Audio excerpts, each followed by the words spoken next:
જી ચોક્કસ વડોદરા લોકસભાના ભારતીય જનતા પાર્ટીના ઉમેદવાર તરીકે આજે મેં કલેક્ટર કચેરીએ 12 ને 39 ફોર્મ ભર્યું છે. ઇસ્કોન મંદિરથી પગપાળા તમામ ભારતીય જનતા પાર્ટીના શીર્ષસ્થ નેતૃત્વ, તમામ કાર્યકરો, શુભેચ્છકો સાથે મળી અને એક કાર્નિવલ જેવો માહોલ રચી અને અમે કલેક્ટર કચેરી ખાતે પહોંચ્યા અને સમયસર પહોંચી અને પાર્ટીના તમામ અગ્રણીઓ સાથે મળી અને આજે ફોર્મ ભર્યું છે.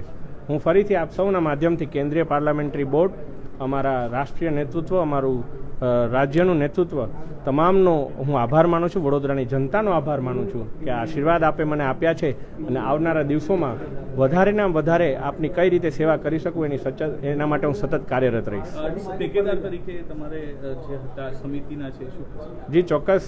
હું જ્યારે પહેલે દિવસે જાહેરાત થઈ ત્યારે પણ મેં આપને જણાવ્યું હતું કે આ જે મને આશીર્વાદ મળ્યા છે ક્યાંક ને ક્યાંક અમારા શાળાના બાળકોના આશીર્વાદ મળ્યા છે અને આજે અમારા ફોર્મના એક ટેકેદાર તરીકે અમારા શિક્ષણ સમિતિના એક મહિલા વાલી સભ્ય એમણે મને આશીર્વાદ આપ્યા છે, એમણે મને સાથ આપ્યો છે.